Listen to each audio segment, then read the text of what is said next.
What's up, guys? This TFMasterz coming at you. What the fuck that was, but it's Mass Effect. You know, I don't know. Mass Effect 3 is what this shit is about. Goddamn right. It not. I know. You're like, you know what, guys? The fuck. It's been like a month or two. That's my fault. This is true. Took me like 2 months to finally finish the damn game. All right, but right now we're bringing it to you now. We're gonna throw some spoilers out, and we don't really give a fuck. Yeah, we're gonna be discussing a lot of shit about the game, ins and outs. So a lot of people are gonna die, and you don't know who. So if you don't want anything spoiled through any of your playthroughs, however many you do, or based on the decisions you make or anything, Right. yeah, we going in. Fuck all of that. So watch the video anyway because we want the view. But you know, you've been warned. You already know anyway. So fuck it. We're gonna start off, but we're not gonna start off spoiling anything. We're gonna kick it off by talking about multiplayer. Multiplayer is awesome. I'm glad they added it. It's silly that it's horde kind of thing. I like that. I mean, again, you know, and I had spoke on this on the demo video, which you didn't see, because it's gone now. But I like horde mode. I thought it was a great addition to it. It uses the engine well.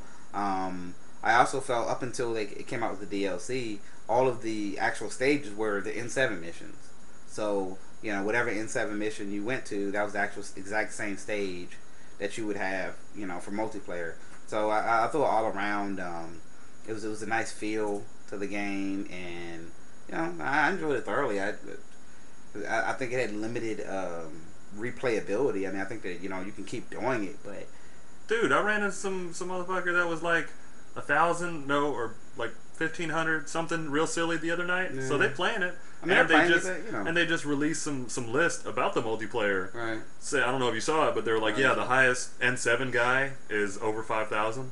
I mean, that's fine. I mean, but how many of those? I mean, if you're going Halo, no, yeah, definitely, you know, the highest. There's like 1 billion of them motherfuckers in the same, you know, area. I mean, of course, it's always going to be a number one, but and the number one, not the number one class, but I believe according to the percentage, the most played class was probably Soldier, which I found strange.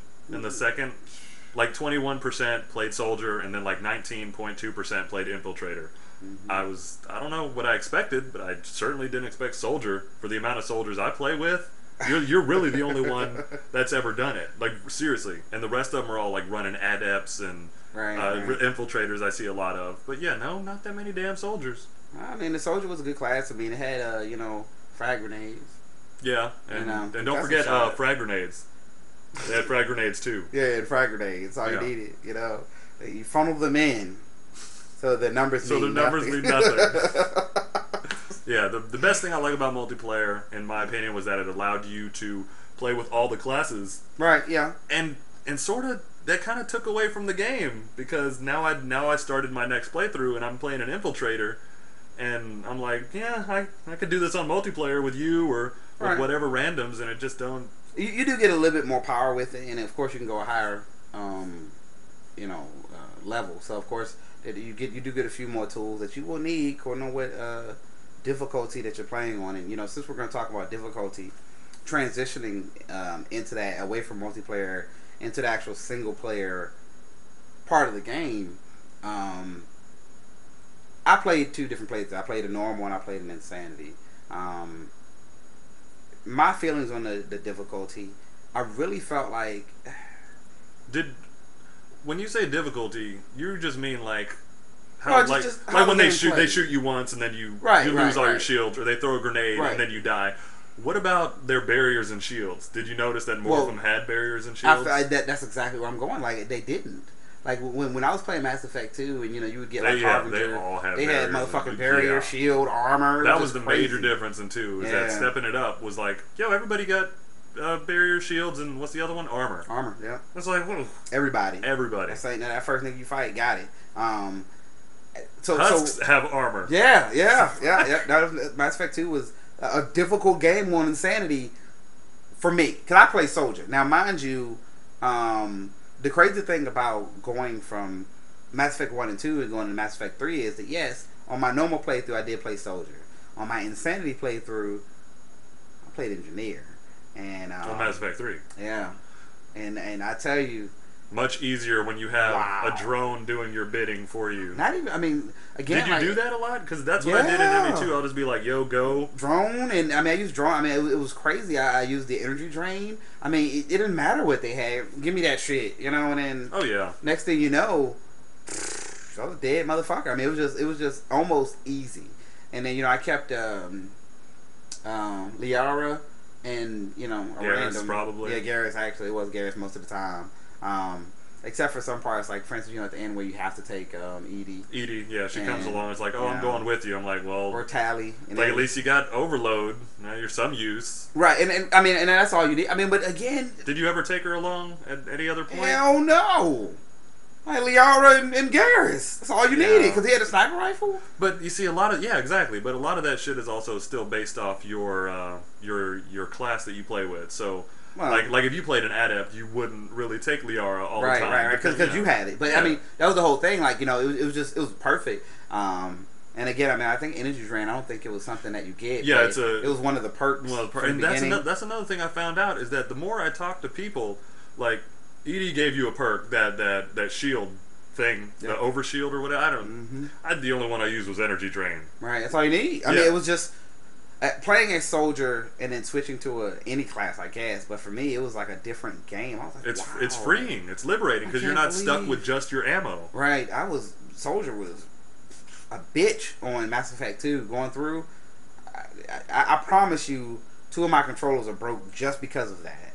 I was just like, this is ridiculous, especially when on that spinning platform. We talking about 3. Oh, I'm just saying, good God. Let it go. Let it go. You finished it all. You're done. So when dealing with the you say you go through different playthroughs. So dealing with that shit on your end, like what are the things that stood out? Like when you got to the Citadel the first time, and that's when you kind of met Kai Ling, and he's over there getting folks. Thane came in on my game and whooped his ass, but then got. Okay. He did that on yours, but you said on your Insanity playthrough everybody was dead. Right, so that didn't happen. Now we're talking about, more or less differences in story. Here's the deal. I imported my Shepard from Mass Effect 2. Because I lost the Mass Effect 1 one somewhere. But the Mass Effect 2 import, which already Rex was gone from the first game. Yeah, you either had Rex... Or was it Reeve, the other guy? Yeah, Reeve. I heard some other I had dude. Reeve. What the fuck is both that? Playthroughs, but for whatever reason, You had Reeve in both playthroughs? Well, yeah, because Rex was dead. Like in the first game, they fucked up, and I couldn't import my Mass Effect 1 save. I still have it now. It just doesn't work. And so I lost Rex anyway, so he just didn't exist. Reeve. Now here's the crazy thing about it. The good thing about the playthrough I used on my first go was everybody survived at the end. So yeah, Thane came in, and I got to see. Yeah, because Thane came in, he was chilling in the hospital. Yep. And luckily he. But you talked to him, and I think that you had to talk to him. I don't know if that mattered, but you talked to him before that, and like, wow, yo, Thane. He's like, yeah, I'm dying, and he comes and helps you, which is good. Now the crazy thing about it is that on my Insanity playthroughs, and I was like, you know what? I'm gonna try female Shepard. They made a big deal about this whole. Let's try that, right? Yeah. And what I found is that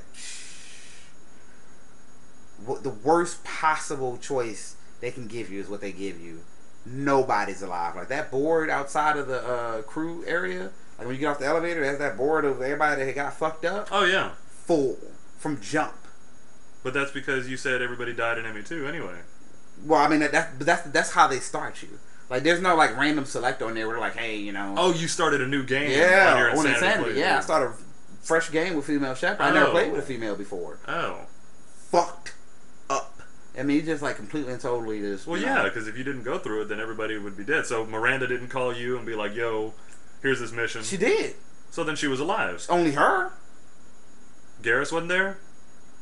Garrus was there, but he's susceptible. I mean, everybody else. So then he's alive. Yeah, but I'm talking about all the other interactions you have, like with everybody else from Mass Effect 2. Samara? Was she there? No. Okay. She was on my first playthrough. I was looking for that. Then who popped up besides Samara? I mean, in her place. Thane was there. Have to go through. No, you did have to go to that mission with the Ardat Yakshi, right? Yeah. So who popped up instead of Samara? One of the sisters or some shit. I didn't. It wasn't Samara. So it was just some other Asari Ho. Just a Sorry Hill, yeah. I think it's one of the sisters, if I remember correctly. Okay, so then when Thane didn't come up and save the Morden, the Solarian, Right. the Solarian, council list or whatever, what happened to her or him or whatever? Oh, Solarian Constance died. Oh, so Kylan got him? Yep. Well, there you go. If they And that's what I'm saying, don't like, show up, was, they get got. It was decisions. It was just. What happened? Okay, so then during all that, did Udina still? Obviously, Udina still turned. Yeah, Udina still like turned a jackass, and then Ashley confronted you, and you're like, "Yo." Ashley confront you, yeah. Then did you pull the right trigger to shoot Udina? On my first playthrough. What about on the second one? Just to see what happened. You don't even remember. No, I don't actually. Actually, now I think about it, yeah, I did. Yeah, because I'm not gonna do it. I want to see what happened. My now that I think about it, that bitch was evil. Udina or Ashley? No, fucking Shepherd. Well, that's because you chose all the renegade choices. Yeah, for whatever reason. Did your face still get all fucked up? Oh yeah. Oh. Oh okay. yeah. Oh yeah. Like I fixed it on the first playthrough. On the second one, that bitch, even at the end, she was all busted up. Yeah. You got to put a mask on her at that point. I think that's what I did on ME2. Give her like that one of those full thingies so it covers their face, or you can buy the. I think you can buy the thing that fixes their face from inside where Liar's office. Like when you get like once you find all the minerals or whatever, like you get different like perk packs. Yeah. That you can choose. I only chose like half of them on my first playthrough because I guess I just didn't bother going back. No, I picked all that shit. I was like, yo, go for straight ammo powered damage. Oh yeah. Straight damage and headshot this. And then it was just getting that. worse. And I mean that's why I was saying, like, as far as like the difficulty, like Insanity really wasn't. I mean, don't get me wrong. Yeah, 2 shots and you die anyway. But in grenades, I didn't like grenades at all. I don't think I really got blown up by many grenades. It don't matter if it touches you, you die. Yeah. I don't know if it's because you're an engineer or just what, but probably the engineer. That whole like one of the first things I do on Insanity is I'm just gonna go shields, get that shit all the way up. Since you import and you start from, well, I got 3 imports I'm gonna do. So, oh yeah, you got fucked. Yeah, if you start fresh, if you start fresh, woo. That shit was rough, man. I just, I don't know. I just, it was crazy, but yeah, you'd be like, man, do I want to do my drone and incinerate or shields? Yeah, first I'm gonna have a whole bunch of points. I'm a shield, drone, incinerate, let's go. So yeah, I got a plan, and my shit will be, once again, I'm pretty sure my Insanity experience will be a little bit better than yours. Mine was great. I mean, it was a smooth, but the only thing was like everybody was. I'm trying to think who's that? The tattooed hoe? Jack. Jack, yeah, Jack. What the fuck? What were y'all? What? Jack's fine. You know what? We're gonna finish this on video 2. Yeah, video 2 coming up because we only got 15 minutes. We only got 15 minutes, a certain amount of time. So video 2 coming up. We'll finish this up. Mass Effect 3 spoiler discussion, and we'll talk about that not bullshit ending, but